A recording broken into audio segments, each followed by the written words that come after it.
Today we have to learn about hydrostatics paradox, Pascal's law and its applications. What is paradox? Paradox means situation which may be true but seems impossible or difficult because it contains two contradictory characteristics. Paradox म्हणजे काय तर अशी situation असते, अशी परिस्थिती असते की एखादी गोष्ट नियमाप्रमाणे सत्य असू शकते पण ती आपल्याला बुद्धीला पटत नाही किंवा ती खोटी आहे असं आपल्याला वाटतं, विरोधाभासी वाटते ती गोष्ट. पॅराडॉक्स या शब्दाचा अर्थ होतो विरोधाभास. आता या ठिकाणी नेमका पॅराडॉक्स कुठे येतो किंवा हायड्रोस्टॅटिक्स पॅराडॉक्स म्हणजे काय? Consider this figure. It consists of 4 different vessels of different shapes interconnected together by a pipe at bottom. These vessels are filled with liquid. One would expect that there is more liquid in vessel C and less liquid in vessel B. Therefore, pressure at the base of vessel C would be greater than pressure at the base of vessel B, and liquid will rise from vessel C to vessel B and height of liquid column in vessel B will increase. म्हणजे आपल्याला असं वाटू शकतं की vessel C मध्ये जास्त liquid असल्यामुळं जास्त वजन आहे त्या लिक्विडचं आणि बी मध्ये कमी लिक्विड आहे कारण त्याची रुंदी कमी आहे. त्याच्यामुळं सीच्या खाली इथं प्रेशर दाब जास्त असेल आणि त्या दाबामुळं हे लिक्विड सीमधून बीमध्ये जाईल आणि बीमधल्या लिक्विडची हाईट वाढेल असं आपल्याला वाटणं साहजिकच आहे. कारण प्रेशरचा फॉर्म्युला आहे force per unit area. Force म्हणजे weight upon area. Weight means mg. In this vessel see there is more liquid means more mass and less area means more pressure. म्हणजे एकतर त्याचं वेट पण जास्त आहे आणि बेसचा एरिया पण कमी आहे.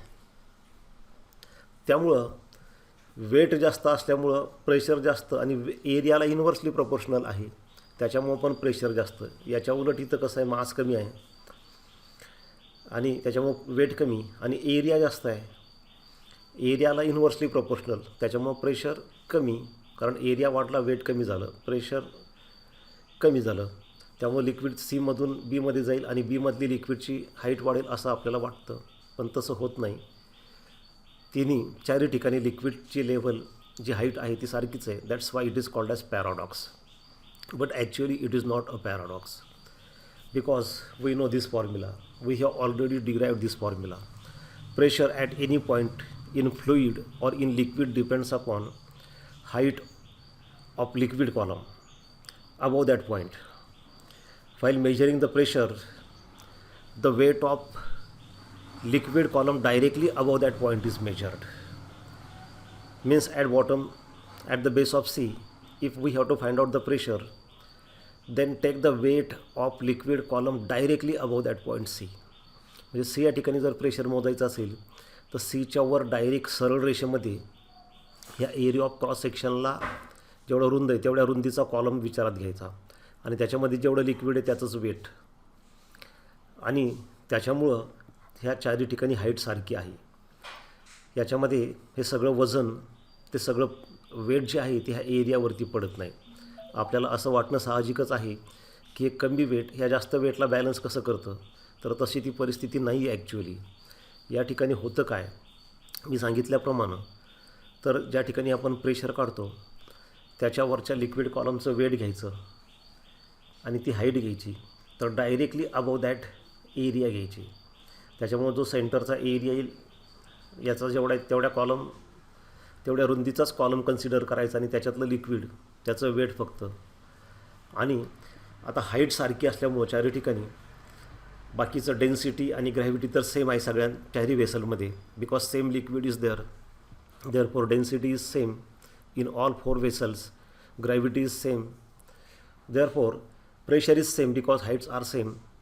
Pressure at the base of B, C, D and A is same, therefore liquid will not rise from any one vessel to another vessel. त्याच्यामुळे लिक्विड कुठल्या एका वेसलमधून दुसऱ्या वेसलमध्ये जाणार नाही. आता याच्यामध्ये प्रश्न असा निर्माण होतो की याच्यामध्ये हे जे एवढं लिक्विड आहे सी वेसलमध्ये, तर सगळ्याचं वेट का खाली का पडत नाही? एवढा जो एरिया आहे डायरेक्टली त्याच्या वरचाच जो कॉलम का विचारात घ्यायचा, त्यासाठी आता पुढची फिगर विचारात घ्या. Now consider the second situation. I have told you that while calculating the pressure at any point, say this base here, we have to take the weight of liquid column directly above that area. That means you have to take the weight of that liquid which is inside these two dotted lines only.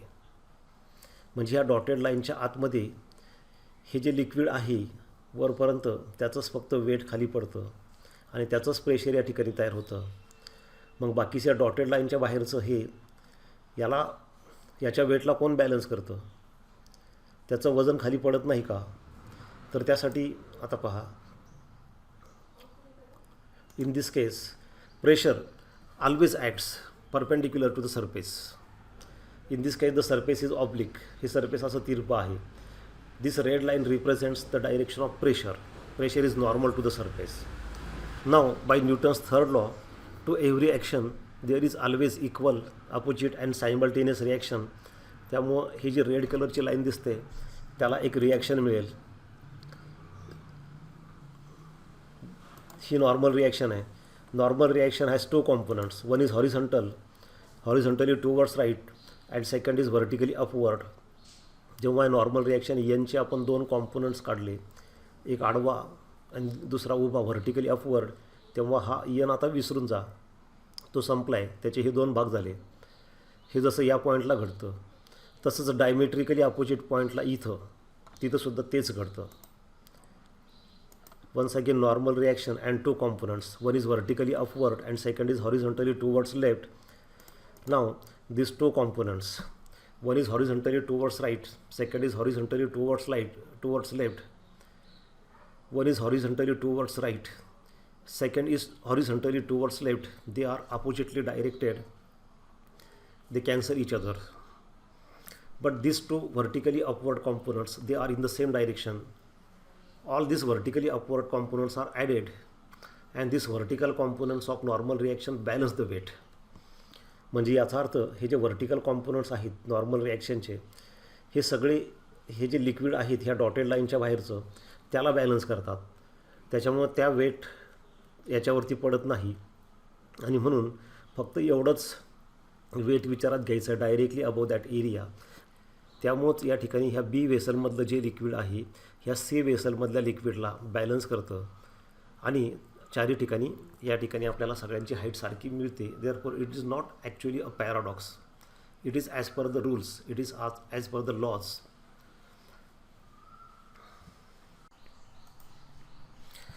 Now after this we have to study one important law in mechanical properties of fluids, that is Pascal's law. What is Pascal's law?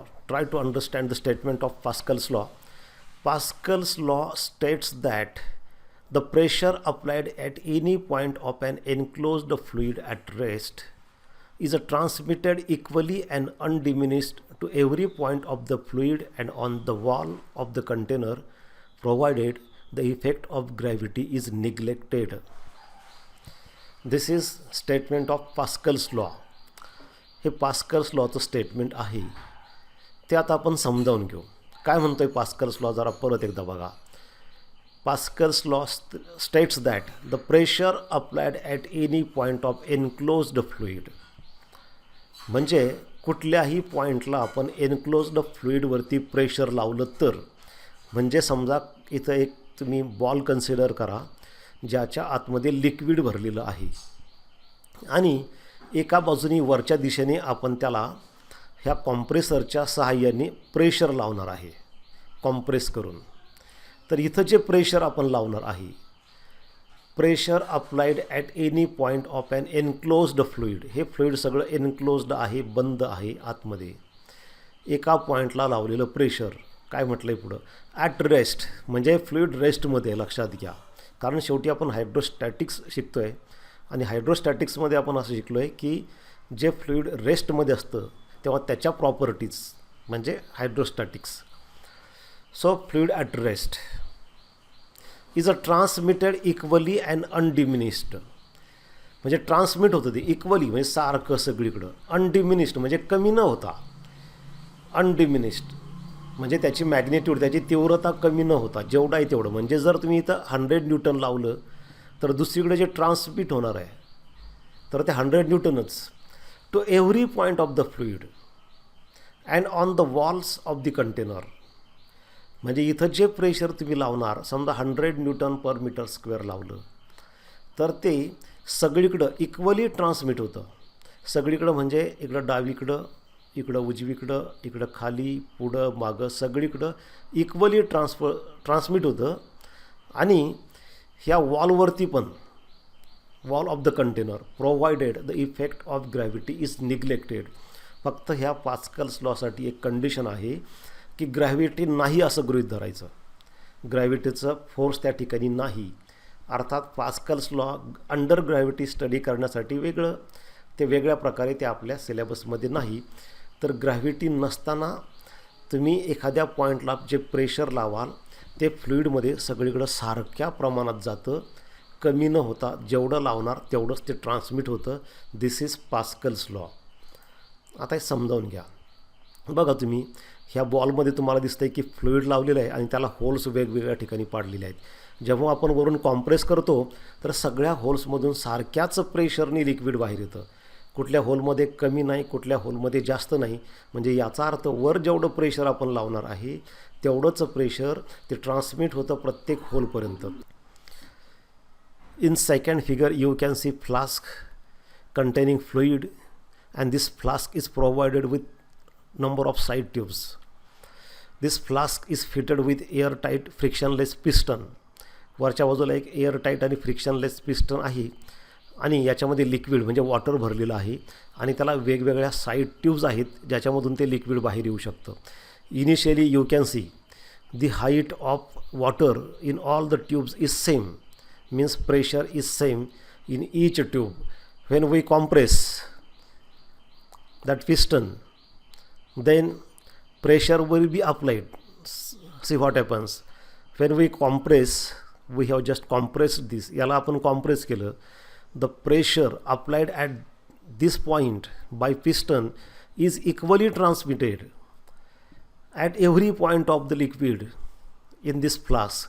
म्हणजे ह्या पिस्टननी जे pressure लावलेलं आहे ते सगळीकडं सारख्या प्रमाणात जातं आणि ह्या जेवढ्या साईड ट्यूब आहे त्या सगळ्या साईड ट्यूबकडं तेवढंच प्रेशर जातं जेवढं आपण या ठिकाणी लावतो. 100 न्यूटन पर मीटर स्क्वेअर लावलं तर प्रत्येक ट्यूबला ते 100 न्यूटन ते असं विभागलं जात नाही. समजा 5 ट्यूब असतील किंवा 4 ट्यूब असतील तर 100 डिवायडेड बाय 4 इक्वल टू 25 असं ते होत नाही. तर जेवढं आपण 100 लावलं तर 100च प्रत्येक साईड ट्यूबला, ह्या साईड ट्यूबला, ह्या साईड ट्यूबला, या सगळ्यांना ते 100च जातं आणि सारखं जातं. त्यामुळे हे पिस्टन कॉम्प्रेस केल्यानंतर तुम्ही बघा, पुन्हा एकदा बघा, पिस्टन आपण जेव्हा हे कॉम्प्रेस केलं त्यावेळी बघा आता पिस्टन हे सगळ्या लिक्विड लेवलची हाईट बघा सारखीच गेलेली आहे. म्हणजे प्रेशर हे सगळीकडं सारखं ट्रान्समिट झालेलं आहे, undiminished at every point of a medium. This is Pascal's law. म्हणजे परत एकदा पहा, जेव्हा आपण एन्क्लोज्ड फ्लुईडवरती एखाद्या पॉईंटला प्रेशर अप्लाय करतो तेव्हा त्या ठिकाणी लावलेलं, म्हणजे या ठिकाणी लावलेलं प्रेशर हे फ्लुईडमध्ये, लिक्विडमध्ये सगळीकडं ट्रान्समिट होतं, इक्वली ट्रान्समिट होतं, अनडिमिनिस्ड म्हणजे कमी न होता आणि सारखं सगळीकडं जातं. This is Pascal's law. आणि लिक्विड्समध्येच नाही तर त्या कंटेनरच्या वॉलवरती सुद्धा तेवढंच प्रेशर जातं.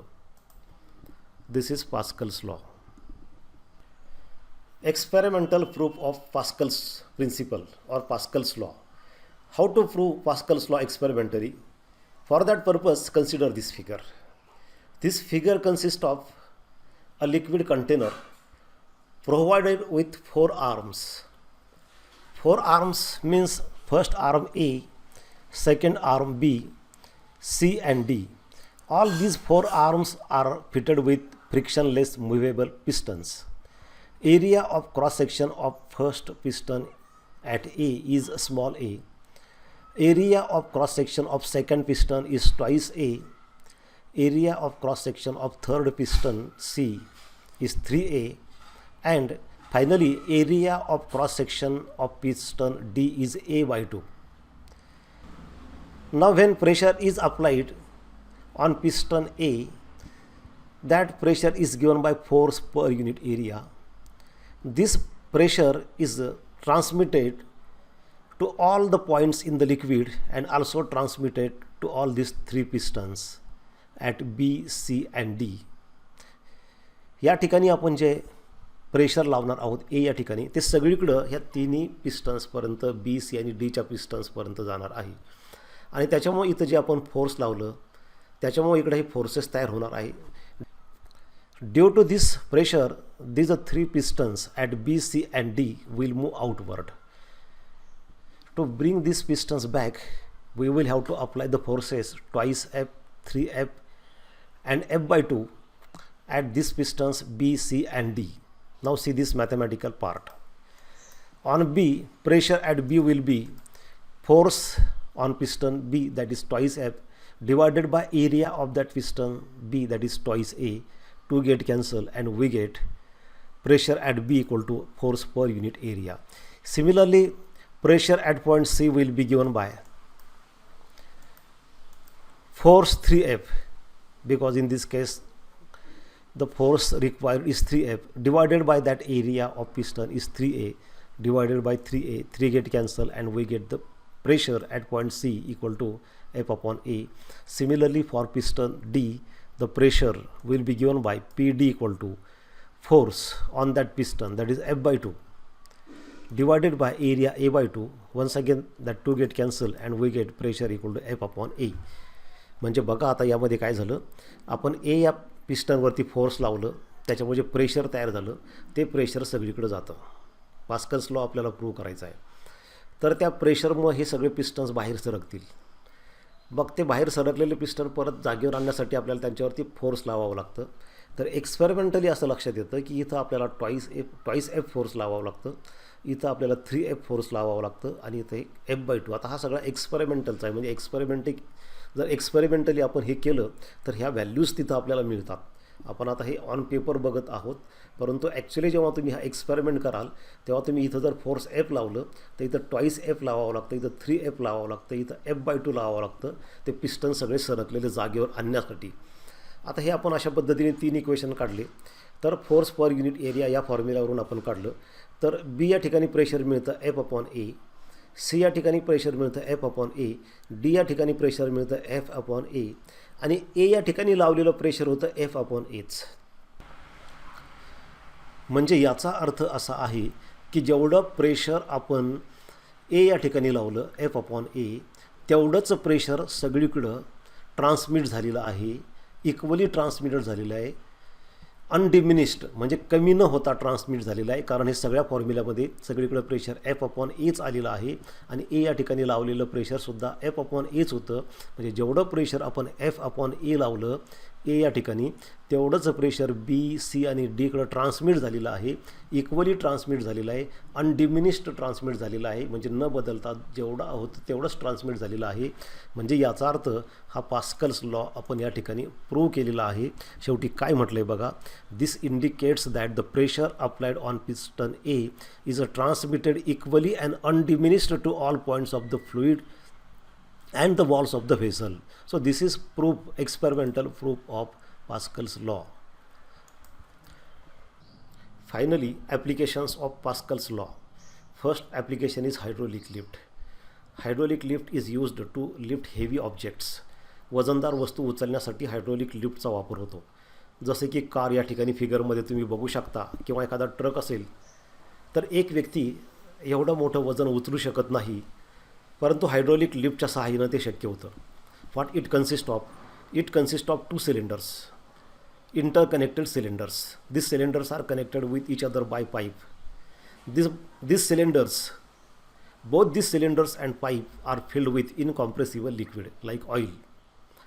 Area of cross section of first cylinder is less than area of cross section of second cylinder. Both these cylinders are fitted with airtight, frictionless, movable pistons. Now we know pressure is given by force per unit area, or force equal to pressure into area. Now Pascal's law states that pressure applied at any point is transmitted equally and undiminished to every point of a liquid. Pascal's law असं सांगतो की जेव्हा लिक्विडमध्ये आपण एका जागी pressure लावतो तेव्हा एका जागेवर लावलेलं प्रेशर हे इक्वली आणि अनडिमिनिस्ड म्हणजे सारखंच आणि अनडिमिनिस्ड म्हणजे कमी न होता दुसरीकडे जातं. As area of cross section of second cylinder or second piston is more than area of cross section of first piston, therefore force generated in second case is more than force generated in first case. If suppose the area of cross section of second cylinder is 100 times greater than area of cross section of first cylinder, then force generated in second case will be 100 times greater than force applied in first case. म्हणजे याचा अर्थ असा आहे की जर समजा दुसऱ्या सिलेंडरचं किंवा दुसऱ्या पिस्टनचा एरिया हा पहिल्या पिस्टनपेक्षा 100 पट जास्त असेल, 100 टाइम्स ग्रेटर असेल, तर फोर्स पण तेवढ्या पटीनं वाढतं, 100 पट जास्त मिळणार आहे. तुम्ही इथं जेवढं लावणार त्याच्यापेक्षा 100 पटीनं इथं वाढणार आहे. तुम्ही जर इथं 1 न्यूटन लावलं, 1 न्यूटन अप्लाय केलं तर इथं 100 न्यूटन जनरेट होईल फोर्स. प्रेशर दोन्हीकडं सारखंच आहे, परंतु एरिया जास्त असल्यामुळं दुसऱ्या ठिकाणी फोर्स जास्त होईल. Here if you apply 2 Newton force, then here force generated will be 2 into 100, that is 200 Newton. If you apply 100 Newton force, then in this second case the force will be 100 into 100, 10,000 Newton force. म्हणजे जर तुम्ही पहिल्या केसमध्ये 100 newton force लावलं तर या ठिकाणी 10,000 Newton तयार होईल.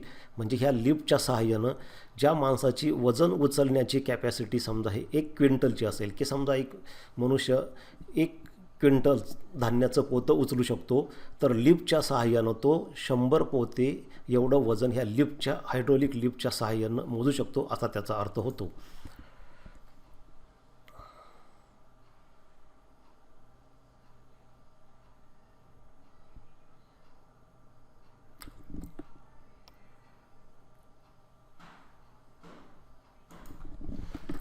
Now see the mathematical part. Now we know pressure is same in both cases. Pressure applied in first cylinder is P1, so same pressure will be transmitted in second cylinder as per the Pascal's law. Therefore we can write P1 is equal to P2, but pressure is force per unit area. Now force in first case is F1, area of cross section is suppose A1, and force in second case is F2, and suppose area of cross section is A2. Therefore we can write P1 equal to F1 upon A1. Similarly in place of P2 we can write, therefore we can write P1 equal to F1 upon A1. Similarly in place of P2 we can write F2 upon A2. By changing sides we get F2 upon A2 is equal to F1 upon A1. Now transfer this A2 to the right hand side, we get F2 is equal to A2 into F1 upon A1. And the same equation can be written as F2 is equal to A2 upon A1 into F1, the same equation. Therefore, if A2 is very, very greater than A1, if in this equation A2 is very, very greater than A1, then this ratio will be very, very large and F2 will be very, very greater than F1. म्हणजे याचा अर्थ असा आहे की दुसरा area आपण जेवढा जास्त घेऊ तेवढा हा रेशो जास्त येईल आणि त्याच्यामुळं इथं जेवढा आपण फोर्स F1 लावणार त्याच्यापेक्षा खूप मोठ्या प्रमाणावर इकडं F2 फोर्स तयार होणार आहे आणि त्याच्यामुळं असं फोर्स हे हेवी ऑब्जेक्ट्स उचलण्यासाठी त्याचा आपल्याला उपयोग होऊ शकतो. एक उदाहरण आता आपण या ठिकाणी बघू त्या फॉर्म्युल्यावरती. हा फॉर्म्युला आपण मगाशी डिराईव्ह केला आहे. समजा F1 आपण लेफ्ट सिलेंडरवरती 100 न्यूटन फोर्स अप्लाय केलं and area of cross section A1 is 2 metre square, area of cross section of A2 is 250 metre square. Therefore if we keep these values in this equation, so what we get, see F2 is equal to 50 upon 2 into 100, A2 that is 50, A1 that is 2, F1 that is 100. So after solving this we get F2 equal to 2500 Newton. That means if we apply 100 Newton force on left cylinder, we will get 2500 Newton force on right cylinder. याचा अर्थ असा आहे की डाव्या सिलेंडरवरती जर आपण 100 newton force लावलं तर उजव्या सिलेंडरवरती आपल्याला 2500 न्यूटन फोर्स मिळतं. 2500 न्यूटन फोर्स मिळतं, म्हणजे 25 पट फोर्स वाढतं. म्हणजे जे वजन उचलण्यासाठी 25 माणसांची गरज असेल ते वजन हायड्रॉलिक लिफ्टच्या सहाय्यानं एक व्यक्ती उचलू शकते. So this was about hydraulic lift. Second application of Pascal's law is hydraulic brakes. Hydraulic brakes are used to slow down or stop vehicles in motion. How it works? It works on the principle of Pascal's law. In this figure, you can see it consists of a master cylinder which is attached to brake pedals.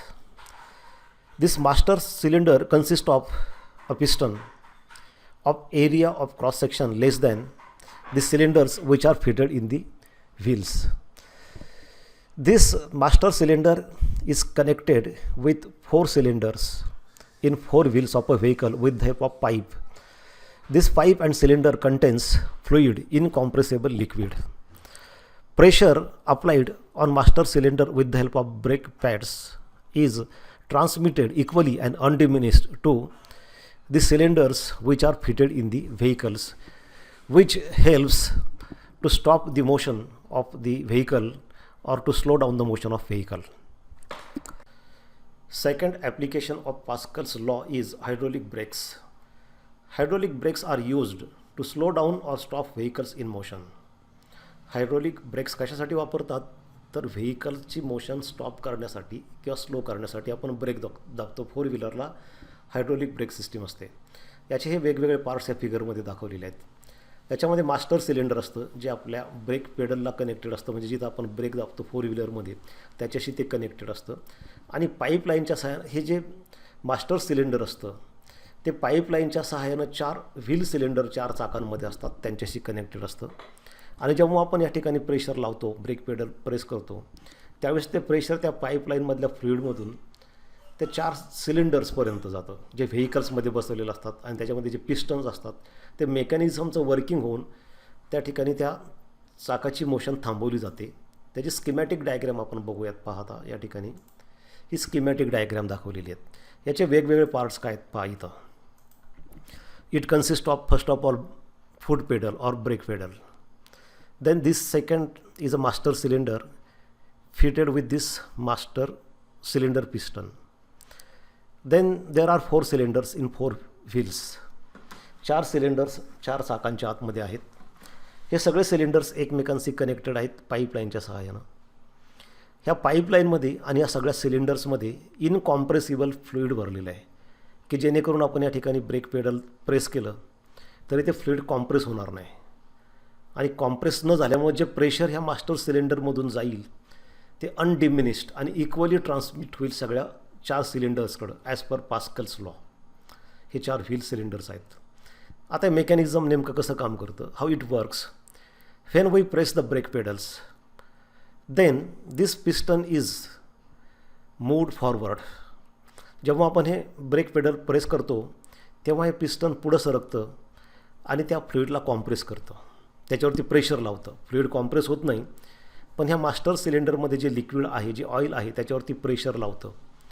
आता पास्कलच्या नियमानुसार या ठिकाणी लागलेलं pressure जे आहे हे या पाईपलाईनमधून 4 सिलेंडरपर्यंत पोहोचतं. Area of cross section of this master cylinder is less than area of cross section of this wheel cylinders.